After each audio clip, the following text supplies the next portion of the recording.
Bueno, tocante a lo mismo, me gustaría, porque lo queremos aprovechar, usted nos ha hablado acerca de los mandamientos y en varias oportunidades que estaba hablándonos, nos comentó acerca de instrucciones, de la ley de Dios que malamente hoy día se usa, incluso la mayoría de las Biblias, versión 1960, traducen como la palabra ley.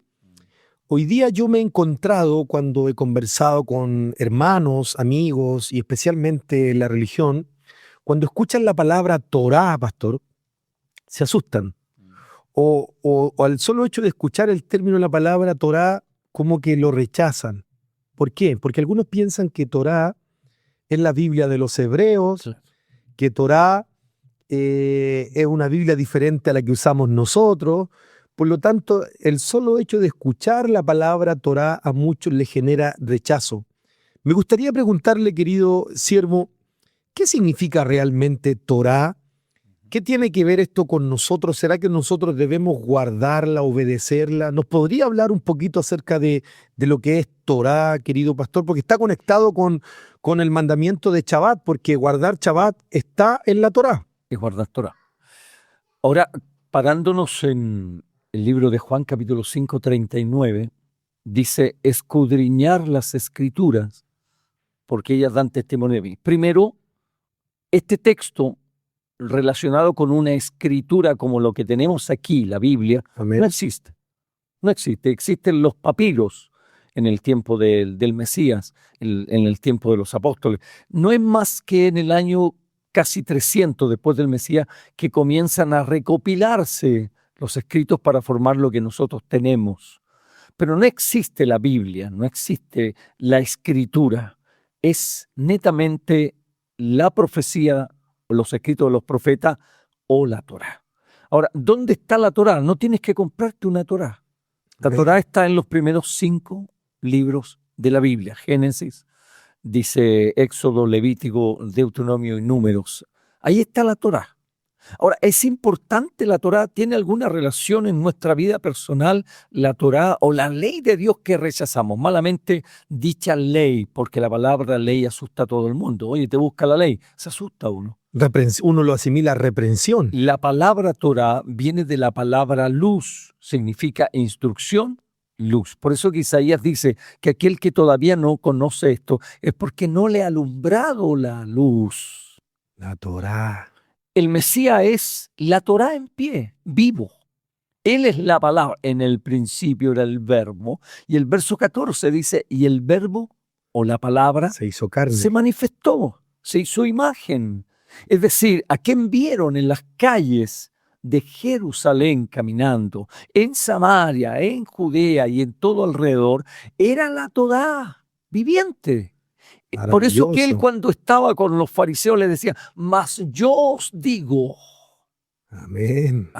que aquel no solamente que ha sido sorprendido con una mujer en un acto de adulterio, sino que yo digo que aquel que la deseó, la codició en su corazón, yo digo que ya pecó. Él es la Torá, tiene la autoridad para decir claramente lo que él entiende. Él es la palabra viviente. Cuando tú me dices la ley de Dios no existe, entonces el Mesías no existe, porque Él es la palabra hecha carne. Si no, preguntémosles a los que dicen que Él es el que se manifestó en forma física. Entonces, la Torá es la vida para el ser humano, no para el judío.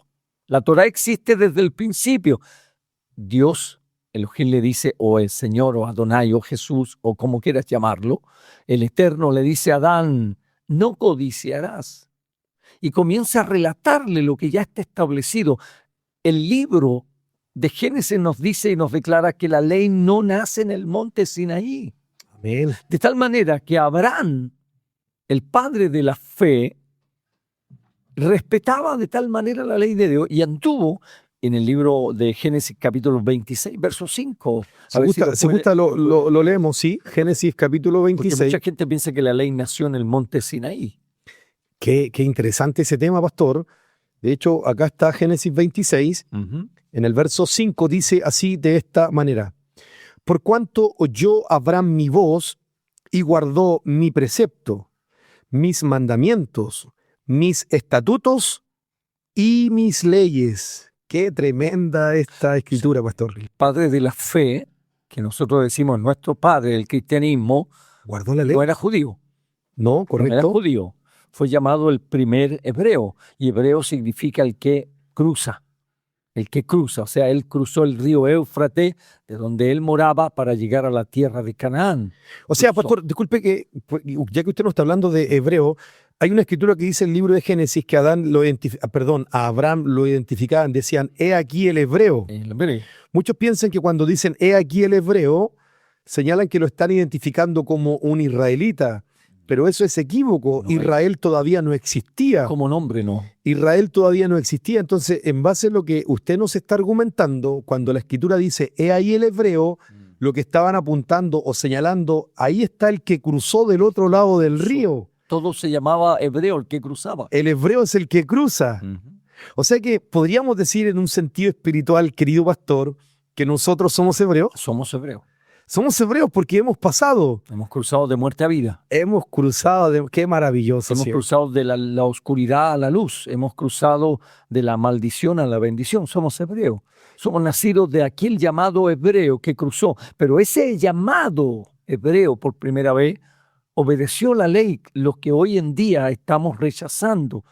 Guardó Shabbat. O sea que la ley de Dios, la Torá, ya estaba antes del Sinaí. Desde el comienzo, en el jardín ya nace, desde el nacimiento establece Dios su constitución.